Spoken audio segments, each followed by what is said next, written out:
Olá, eu sou Gomes e estou aqui para falar com você sobre o imposto sobre valor acrescentado, o IVA, o problemático, se assim podemos considerar, ou pelo menos não muito bem visto quando entrou em vigor, o IVA, aquele imposto que sempre que entra em ação em um país gera no início muito descontentamento. Então é sobre isso que nós vamos falar na sessão de hoje. Na sessão de hoje nós vamos falar sobre o imposto sobre o valor acrescentado. IVA, perdão.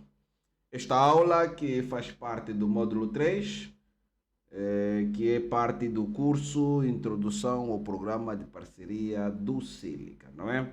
Então eu estou a falar aqui com os meus parceiros e vamos continuar a falar com os meus parceiros sobre o programa de parceria do Sílica. E como o programa de parceria do Sílica não é só Sílica, é também instrução, nós vamos seguir falando da legislação e afim com o tema de hoje, imposto sobre valor acrescentado.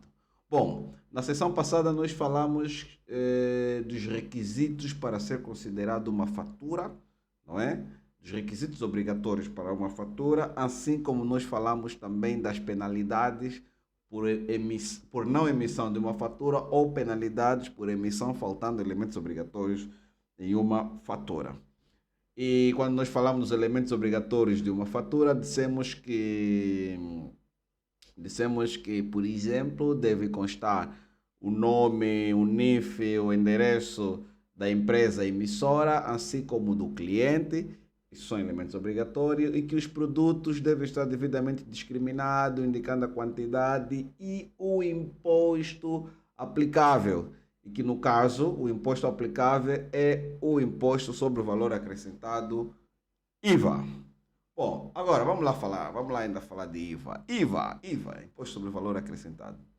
Bom, antes da entrada em vigor do IVA, em Angola residiam, e ainda residem por acaso, 12 impostos.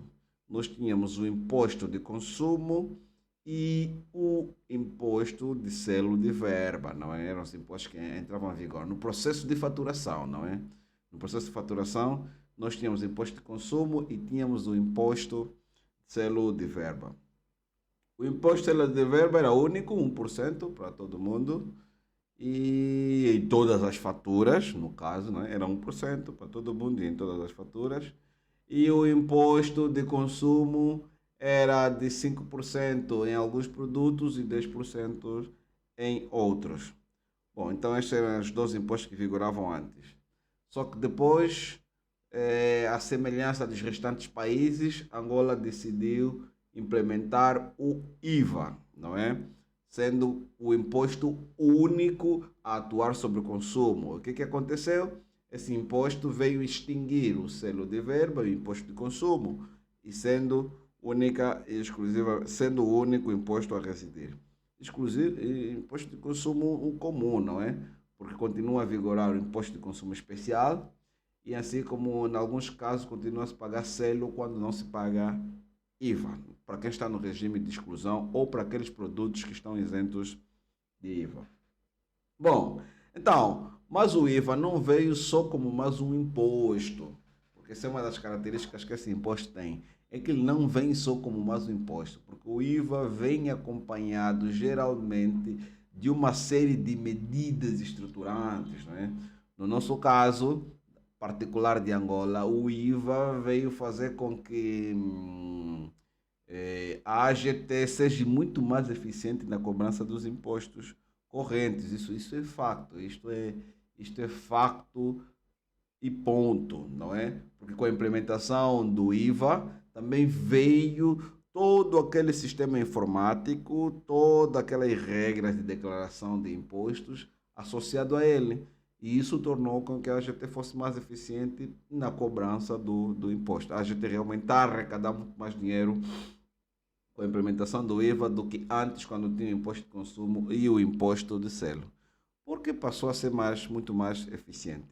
E como a AGT queria melhorar a sua eficiência, não é, na cobrança do imposto, e o IVA tem uma componente informática muito alargada, fez com que também a GT abrisse o espaço para que terceiros pudessem criar softwares que fossem usados para o sistema de faturação. Na verdade, os softwares sempre existiam. O Silica já existiu muito antes de existir IVA, né? O Silica existiu no tempo do consumo, o Celo e companhia. O Silica sempre existiu. A semelhança de outros que sempre existiram no mercado. Há muitos que criaram depois de entender que isso era um novo mercado, mas são outros 500. Mas nós, Silica e outros tantos softwares já existiam antes mesmo da entrada do IVA. E o IVA obrigou-nos a certificar o software, por aí diante. Bom, então essa é a história do IVA. O IVA é este, é o imposto que trouxe toda esta confusão. Ajudou alguns, facilitou outros e dificultou outros, como tudo nessa vida. Alguns riem, outros choram, não é? Como tudo nessa vida, alguns riem e outros choram. Bom, agora vamos lá. O que é que está sujeito ao IVA, não é? O que é que deve pagar ou não deve pagar IVA? O que é que deve cobrar ou não deve cobrar IVA, né? Atenção aqui. Estão sujeitos ao IVA todas as transmissões de bens e prestações de serviços efetuadas no território nacional a título honoroso por sujeito passivo agindo nesta qualidade. Ou seja, por regra, tudo que é vendido nesse país está sujeito ao IVA. Por regra. Repito, por regra, tudo que é vendido nesse país está sujeito ao IVA. Se você vendeu bem ou vendeu serviço, não importa. Tudo que você vendeu neste país está sujeito ao IVA. Não é? Então você vai dizer tudo que está vendido está sujeito ao IVA. Sim, também tudo que você importar para esse país, por regra, está sujeito ao IVA. Na verdade, a lei diz assim, o que não for identificado como isento está sujeito ao IVA. E pronto! Então, nas suas transações, qualquer uma que você tiver a fazer, lembre-se, está sujeito ao IVA, por regra. Bom, mas agora depois vem aquela questão, porque o nosso governo tem uma característica protecionista, não é? Então tinha que encontrar equilíbrios, não é? Tinha que encontrar equilíbrios entre o que está entre as coisas mais consumidas pelas populações mais baixas e os bens de primeira necessidade, companhia e por aí diante, e também aqueles elementos da saúde que são muito, obviamente, saúde em primeiro lugar, né? Senão, no saúde, no life, né? Nem sei o que é isso que eu disse. Sem saúde não há vida, pronto, assim fica melhor. Sem saúde não há vida. Então, também para que esse tipo de produtos consumidos pela população mais necessitada, assim como os produtos consumidos em meio de saúde, não elevassem os seus preços, então o governo decidiu criar uma lista de isenções, não é? Disse assim: tudo está sujeito ao IVA, exceto. Tá a ver? É mais ou menos isso. É o que eu vou dizendo assim. Tudo está sujeito ao IVA, tudo que se vender nesse país está sujeito ao IVA, exceto os que eu vou falar agora, na verdade. E em alguns casos eu vou dar alguns exemplos para vocês entenderem, não é? Bom, tudo está sujeito ao IVA, exceto as transmissões de medicamentos. Medicamentos, atenção à jogada, fica atento. Exceto as transmissões de medicamentos, não está a dizer exceto os atos hospitalares, não. Nem está a dizer exceto os utensílios hospitalares, não.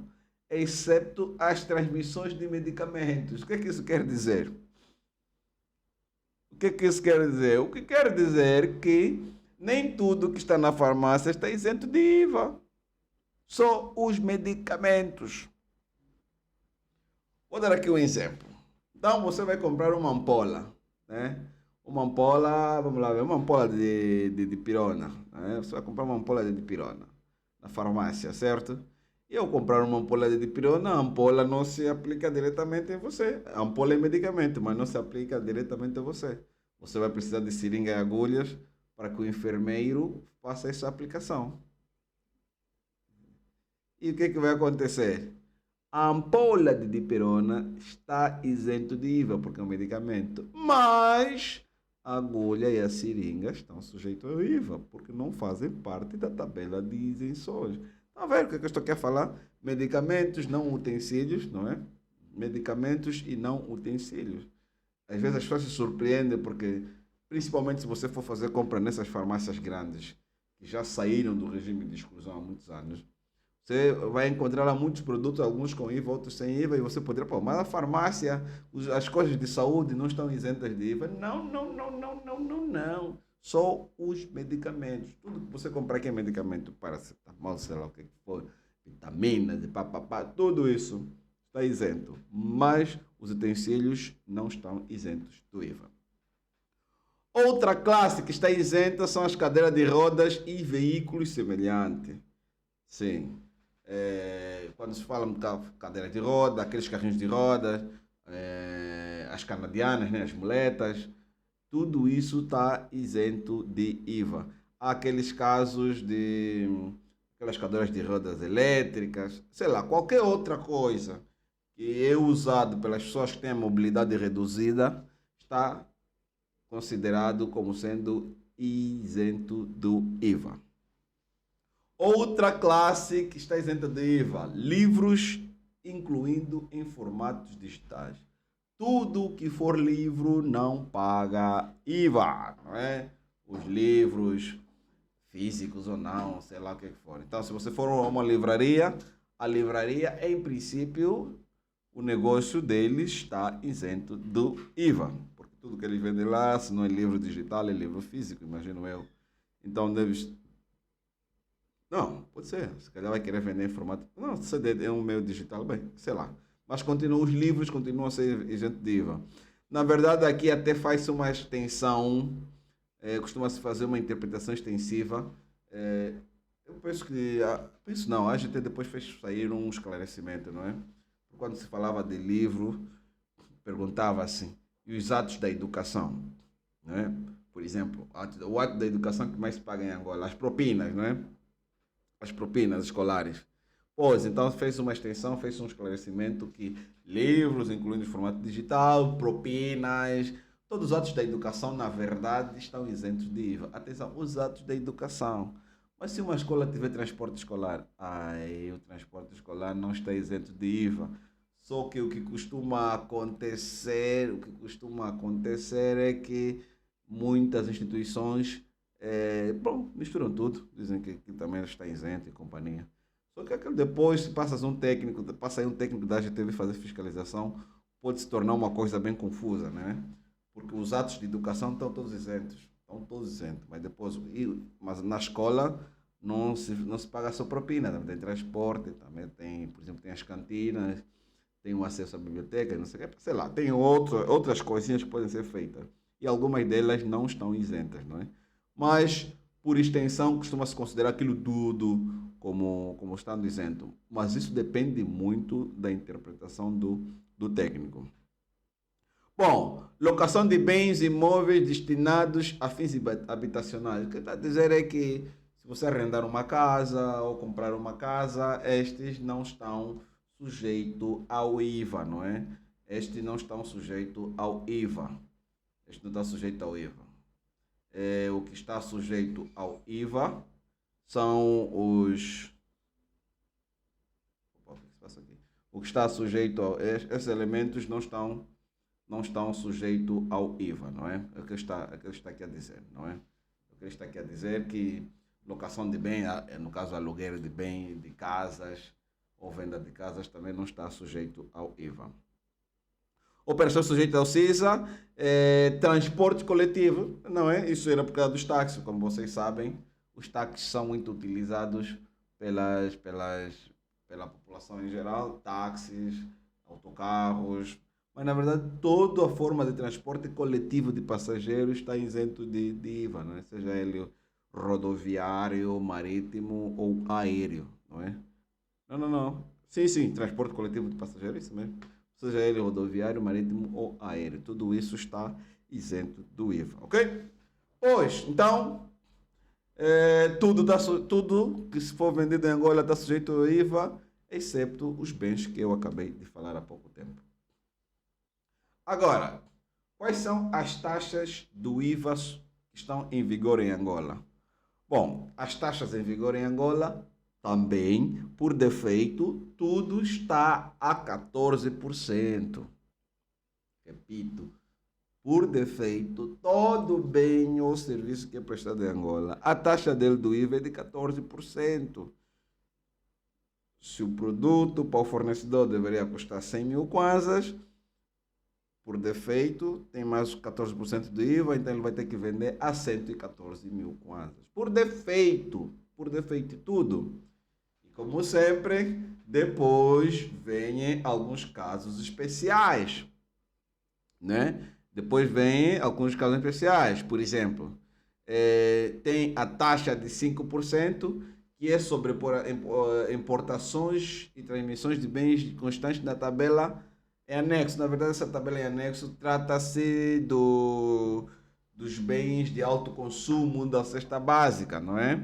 Os bens de consumo da cesta básica são esses que está a se referir, que passaram a estar em 5%.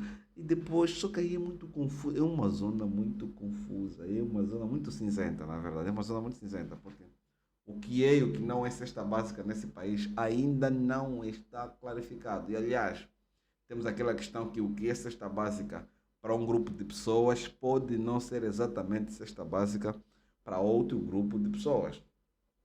Algumas pessoas, só o facto de precisar de frango, por ele já seria cesta básica, mas tem gente que o frango não é o suficientemente básico para para essas pessoas, não é?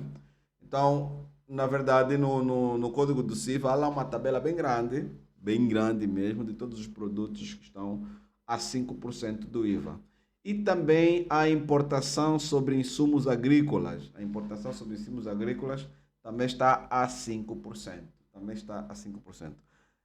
Agora, há uma outra particularidade, nós devemos ficar sempre atentos, porque muitas das vezes, nos orçamentos gerais de Estado, é listado um novo produto que vai estar isento ou que vai passar a ter uma taxa bem menor. Okay? É listado sempre novos produtos que vão estar isentos ou ter uma taxa bem menor.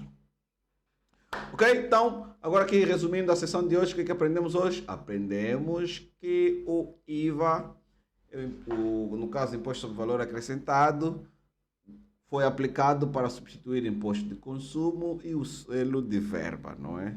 Esse imposto, por defeito, é 14% em tudo, sendo que algumas exceções vão sendo dadas, como é o caso dos bens da cesta básica, que passam a 5%, ou nos casos da tabela de isenções, como medicamento, cadeira de roda, produtos da educação, transportes coletivos, entre outros. Agora, tudo que for transmitido em Angola está sujeito ao IVA, salvo o caso que eu falei das exceções, ou o caso que vamos falar na próxima aula, porque na próxima aula nós vamos falar sobre os regimes do IVA, porque o imposto vai ser implementado em grupos, e esses grupos de prestadores de serviço estão em diferentes regimes, e este regime, alguns casos, opera de formas diferentes, e por isso nós vamos falar dos regimes do IVA na próxima aula. Então, muito obrigado e até a próxima aula.